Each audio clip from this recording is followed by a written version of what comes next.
ఇప్పుడు ప్రభుత్వం పని ఏమండి? ప్రభుత్వం ఏమి ఇవ్వాలా? కనీసం విద్యా వైద్యం అనేది ఇవ్వాలా. విద్యా వైద్యం పైనే గత 5 సంవత్సరాలు జగన్మోహన్ రెడ్డి గారి ప్రభుత్వంలో దానికి పెద్దపీట వేసి ఏవైతే మనము విద్య అండ్ వైద్యము ప్రతి ఒక్క పేదవానికి అందించాలని చెప్పి ఒక దృఢ సంకల్పంతో గౌరవ మాజీ ముఖ్యమంత్రి గారు వైఎస్ జగన్మోహన్ రెడ్డి గారు చేశారు. ఈరోజు బీద వాళ్లకు పేదవాళ్లకు వాళ్ళు అప్పుల పాలు కాకూడదని చెప్పి ఆరోగ్యశ్రీ డాక్టర్ వైఎస్ రాజశేఖర రెడ్డి గారు తెచ్చారు. ఆరోగ్యశ్రీ ద్వారా కూడా మనం ప్రైవేట్ ఆసుపత్రులకు ఎందుకు డబ్బులు ఇచ్చుకోవాలి?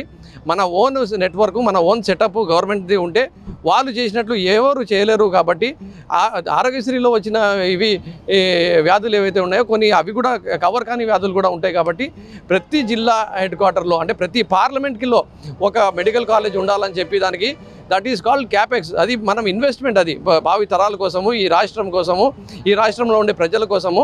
వాళ్ళ దగ్గర నుంచి మనం ట్యాక్స్లు తీసుకుంటున్నప్పుడు వాళ్ళకు విద్యా వైద్యం కూడా ఇవ్వకపోతే అది ప్రభుత్వ వైఫల్యము.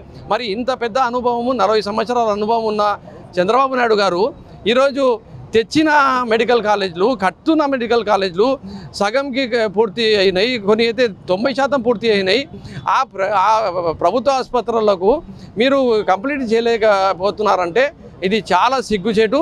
చంద్రబాబు నాయుడు గారు చరిత్రలో చరిత్రహీనులుగా మిగిలిపోతారు. ఆ రోజు గవర్నమెంట్ స్కూల్స్ని కూడా నారాయణ వ్యవస్థలకు ఇవ్వాలనే ప్రయత్నము, కుట్ర జరిగింది. ఆ రోజు కూడా వైఎస్ఆర్ కాంగ్రెస్ పార్టీ ప్రజల తరపు నుంచి పోరాడి ఎలా గవర్నమెంట్ స్కూల్ ఉండాలి అంటే గవర్నమెంట్ స్కూల్లో అడ్మిషన్ కూడా మా ఫుల్ ఉన్నాయి సీట్స్, మేము మీకు ఇవ్వలేకపోతున్నామనే స్థాయికి తీసుకొని వచ్చినాము. రాబోయే రోజుల్లో ప్రజలు బుద్ధి చెప్తారు. మళ్ళీ జగన్మోహన్ రెడ్డి గారు వస్తారు. ఆ ప్రభుత్వ ఆసుపత్రుల్ని మళ్ళీ మేము కడతాము, ప్రజలకి అంకితం చేస్తాం. మెడికల్ కాలేజీలు, దానికి సంబంధించిన హాస్పిటల్స్ అన్నిటినీ కడతాము. అలాగే ప్రజలకు, ఈ రాష్ట్రానికి అంకితం చేస్తాం.